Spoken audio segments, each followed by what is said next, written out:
ఎంతమందికి Insta accounts ఉన్నాయి?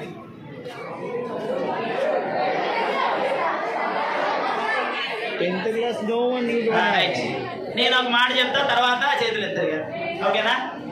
On average గా 7th క్లాస్ నుంచి 10th క్లాస్ చదివే పిల్లలకి 7th నుంచి 10th క్లాస్ చదివే పిల్లలకి 99% ఇన్స్టా అకౌంట్ ఉంది.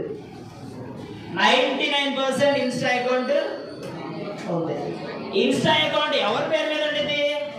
ఎవరి నెంబర్తో ఉండిద్ది? మన నెంబర్లు కాదు. మనకి నెంబర్ ఇస్తారు, ఎవరైనా ఫోన్ నెంబర్ ఇస్తారు మనకి? ఇంపాసిబుల్. నీకు 18 years నిండాలి. నీకు సపరేట్ నెంబర్ రావాలంటే 18 years నిండాలి. బట్ మనకు నెంబర్ లేదు. మనం ఎవరి నెంబర్ వాడతాం? సో పేరెంట్స్ నెంబర్తో మనం ఇన్స్టా అకౌంట్ ఓపెన్ చేస్తాం. ఇన్స్టా అకౌంట్ ఓపెన్ చేసి రీల్స్, ఇంకా స్టోరీస్, అసలు మన ఇష్టం వచ్చినట్టు మనం చేసేస్తాం. సో చేసుకో, పర్లేదు. బట్ దానివల్ల నీకు ఏమేమి ప్రాబ్లమ్స్ వస్తాయో అవి కూడా గుర్తుపెట్టుకోవాలి. సో ఫోటో పోస్ట్ చేసేస్తావు, దాన్ని ఎవరైనా స్క్రీన్ షాట్ తీసుకుంటే, సార్ నేను ప్రైవసీలో పెట్టుకుంటా, ఎవరు పడితే వాళ్ళకి కనపడదు. సో నీ ప్రైవసీలో నేనుంటే నేను స్క్రీన్ షాట్ తీసుకోవచ్చుగా, నేను నీ ప్రైవసీలో లేనోడికి పంపించుకోవచ్చుగా, నేను పంపించవచ్చా లేదా? ఖచ్చితంగా పంపించవచ్చు. సో కాబట్టి నువ్వు అకౌంట్ ఏదైనా యూజ్ చేసేటప్పుడు పర్సనల్ ఇన్ఫర్మేషన్ ఏది దాంట్లో పెట్టద్దు. సో మనకు బాగా ఇష్టమైన అన్ని మనం దాంట్లో పెట్టేస్తాం, అవునా కదా? నీ డే టు డే లైఫ్ మొత్తం దాంట్లో ఉండేది అనమాట. సో మార్నింగ్ లేవగానే breakfast, on Sunday mood, Thursday mood, నువ్వు ఏ మూడ్లో ఉన్నా కూడా దాంట్లో పెట్టేస్తున్నావు. సో దాన్ని బట్టి ఈజీగా నీ మెంటాలిటీ అర్థం చేసుకోవచ్చు, అవునా? నీకు ఇష్టమైంది పవన్ కళ్యాణ్ అయితే నువ్వు ఎక్కువగా స్టోరీస్ మొత్తం పవన్ కళ్యాణే పెడతావు. ఆబ్వియస్లీ నీ పాస్వర్డ్ పవన్ కళ్యాణ్ అని ఉండిద్ది. నువ్వు అల్లు అర్జున్ ఫ్యాన్ అయితే నీ పాస్వర్డ్ ఏ అని ఉండిద్ది. నీకు బాగా ఇష్టమైంది క్యాట్ అయితే నీ పాస్వర్డ్ క్యాట్ అని ఉండిద్ది. నీకు బాగా ఇష్టమైంది డాగ్ అయితే నీ పాస్వర్డ్ డాగ్ అయింది. సో నీకు ఇష్టమైనవే నువ్వు స్టోరీస్గా పెడుతున్నావు, అయ్యే నీ పాస్వర్డ్స్గా పెట్టుకుంటున్నావు. సో నీ ప్రొఫైల్ని హ్యాక్ చేయడం డెడ్ ఈజీ అయిపోతుంది. నీ పాస్వర్డ్ని హ్యాక్ చేయడం సింపుల్గా హ్యాక్ చేసేస్తున్నారు.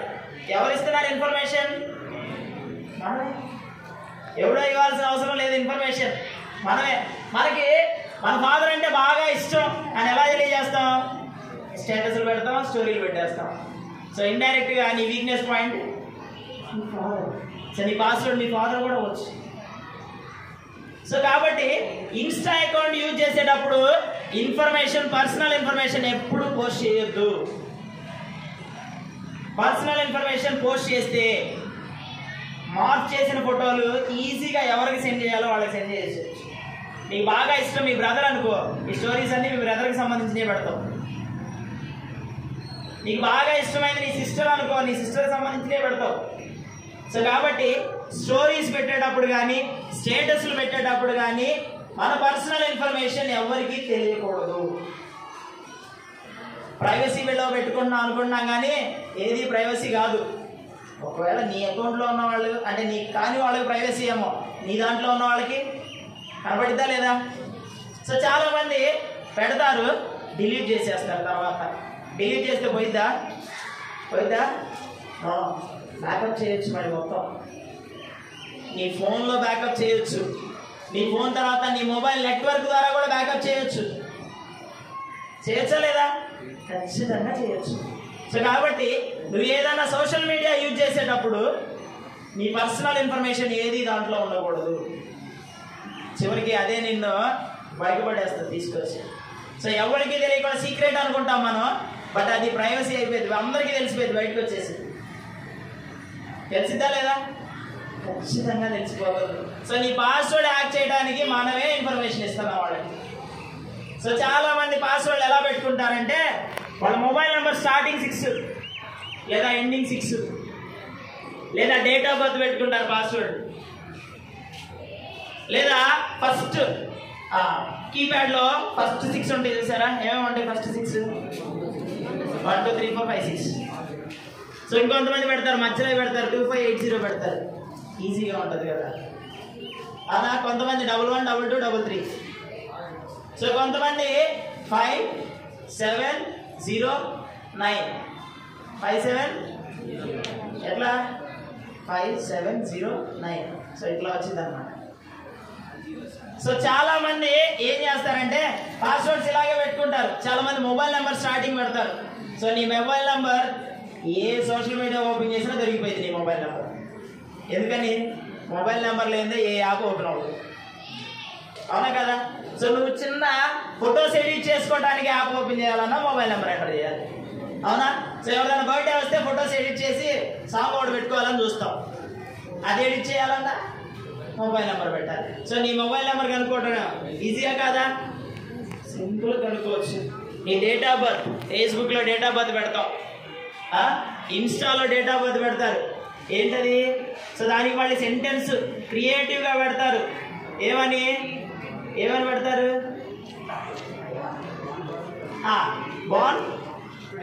బాన్ టుడేనా? ఇంకా ఇంకేం పెడతారు? Royal entry. ఇంకా విష్ మీ ఆన్. ఇంకా కేక్ మర్డర్ ఆన్. సో డిఫరెంట్గా. సో అంటే మన ఇన్ఫర్మేషన్ మనమే పెట్టేస్తున్నాం దాంట్లో. సో నీ డేట్ ఆఫ్ బర్త్, నీ పాస్వర్డ్ అనుకో, ఈజీగా తీసేయచ్చు.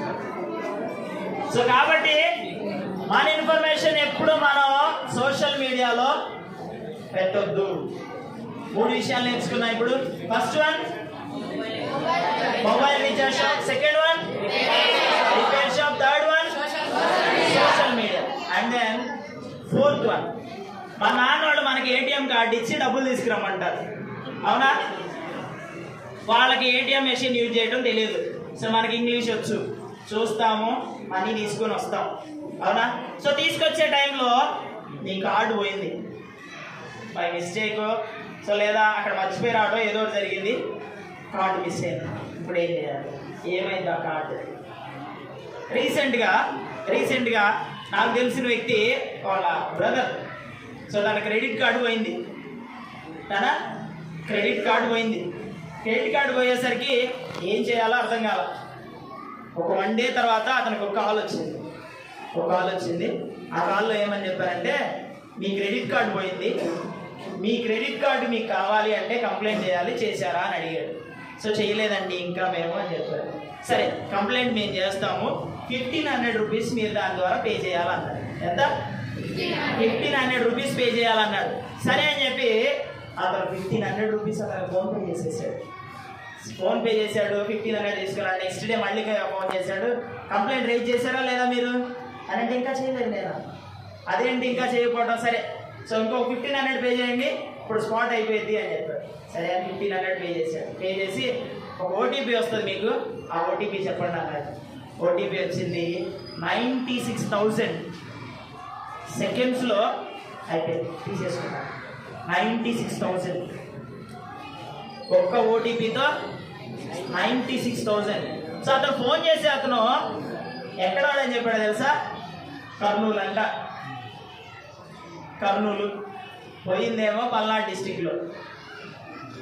ఫోన్ చేసిన ఆయన ఎవరు ఫోన్ చేస్తారు? ఒకవేళ క్రెడిట్ కార్డు పోతే బ్యాంక్ కూడా ఫోన్ చేస్తాడు.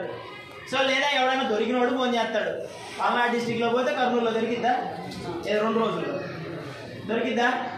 సో మనం ఫోన్ చేసినప్పుడు మనం ఏం అడగాలి? సరే పోయింది, ఓకే, నేను బ్యాంక్లో కంప్లైంట్ చేసుకుంటాను, అంతే కదా? బ్యాంక్లో కంప్లైంట్ చేయాలి. మనం ఎక్కడైతే క్రెడిట్ కార్డు తీసుకున్నామో అక్కడ కంప్లైంట్ చేసుకోవాలి. లేదా ఏటీఎం సెంటర్ దగ్గరికి వెళ్ళి ఆ కార్డు బ్లాక్ చేయడానికి ఒక నెంబర్ ఉండేది అక్కడ, ఆ నెంబర్ ఎంటర్ చేసి బ్లాక్ కొడితే బ్లాక్ అయిపోయింది, ఎవడు తీయడానికి వల్ల కాదు. సో మనం ఏం చేస్తాం? ఈజీగా పని అయిపోతుంది కదా, ఏముంది ఓటీపీ చెప్పడం చెప్పేస్తే అయిపోతుంది. సో ఓటీపీ ఒక్కటి చెప్పడం వల్ల ఎంత ప్రాబ్లం అయింది? 96,000 తీసేసుకుంటారు. సో క్రెడిట్ కార్డు కానీ డెబిట్ కార్డు కానీ ఏ కార్డు అయినా మిస్ అయినప్పుడు ఎవరికి ఇన్ఫర్మేషన్ చెప్పాల్సిన అవసరం లేదు. ఈవెన్ బ్యాంక్ వాళ్ళు ఫోన్ చేసినా నువ్వు ఇన్ఫర్మేషన్ చెప్పకూడదు. సో మీరు బ్యాంకులో ఒకసారి చూస్తే బ్యాంకులో నోటీస్ పెట్టుండిద్ది. సో బ్యాంక్ ఎంప్లాయీస్ ఎవరు మీ పర్సనల్ ఇన్ఫర్మేషన్ అడగరు, చెప్పాల్సిన అవసరం లేదు. మరి బయట ఎందుకు చెప్తున్నావు? బయటోడికి ఎందుకు చెప్తున్నాం? సో దానివల్ల మనం డబ్బులు కోల్పోవాల్సిన సందర్భం వచ్చింది. సో మీరు యాజ్ ఎడ్యుకేటెడ్గా సో చదువుకుంటున్నాం కదా, సో మనకు కొన్ని నెంబర్స్ తెలుసు కదా, సో కొన్ని ఇంగ్లీష్లో ఎలా చదవాలో తెలుసు కదా, మనకి ఏం చేయాలో ప్రాసెస్ ఉండిద్ది, అలా చేయాలి. సో అలా చేయబోవడం 96,000 పోయినాయి. సో 96,000 అయ్యి నీ కోసం, నీ తమ్ముడు కోసం, నీ అక్క కోసం, నీ చెల్లి కోసం, ఫీజు కోసం ఉంచాడు అనుకో. 96,000 సంపాదించాలంటే సంవత్సరం పట్టింది మళ్ళీ, అవునా కదా? సో ఇవన్నీ జరగకుండా ఉండాల్సిన బాధ్యత, చూసుకోవాల్సిన బాధ్యత ఎవరిది? సో మీ పేరెంట్స్ ఎవరైనా అలా ఉంటే డైరెక్ట్గా కన్సల్ట్ అవ్వమని చెప్పండి. బ్యాంకులో వెళ్ళి కార్డు బ్లాక్ చేయించండి ఫస్ట్. మీ పేరెంట్తో పాటు మీరు కూడా వెళ్ళండి.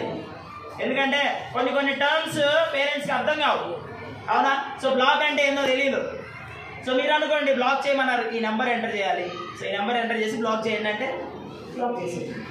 సో దానివల్ల మనం కోల్పోకుండా ఉంటాం. అర్థమైందా? సో ఏటీఎం కార్డ్స్ ఎన్ని విషయాలు నేర్చుకున్నా? 4 అండ్ 5th వన్. సో ఇది మీకు ఎస్పెషల్లీ బాయ్స్కి చాలా ఉపయోగపడింది. ఏంటంటే ఆన్లైన్ గేమ్స్. సో ఫోన్లో యాప్స్ డౌన్లోడ్ చేసుకుంటాం గేమ్స్ కోసం. గేమ్స్ ఆడుతూ ఉంటాం. సో గేమ్లో మనం మునిగిపోతూ ఉంటాం. సో నేను ఒక టీ షాప్లో టీ తాగుతూ ఉన్నాను. ఒక 4 స్టూల్స్ మీద కూర్చొని ఉన్నారు. ఆ 4కి ప్రపంచంతో సంబంధం లేదు. గేమ్ వాళ్ళ 4 ఇట్లా అంటారు, ఆడుకుంటూ ఉన్నారు. ఏం జరుగుతుందో తెలియట్లా, ఆడుకుంటూ ఉన్నారు. పక్కన పర్స్ పెట్టి ఉంది, ఆ పర్స్ తీసుకొని వెళ్ళిపోయాడు కదా. నేను చూస్తానే ఉన్నా, పర్స్ తీసుకొని వెళ్ళిపోతున్నాడు. వాళ్ళ ఫ్రెండే అనుకున్నా. సో వాడు ఒకడు పక్కన చూసి అని పర్స్ అయ్యిరా, ఇప్పుడే పరిగెత్తున్నాడు అని అంటే 4 పరిగెత్తాడు. సో మన ఆన్లైన్ గేమ్స్లో ఉంటే ఆలోచన మొత్తం దాని మీదే ఉంటుంది, అవునా కదా?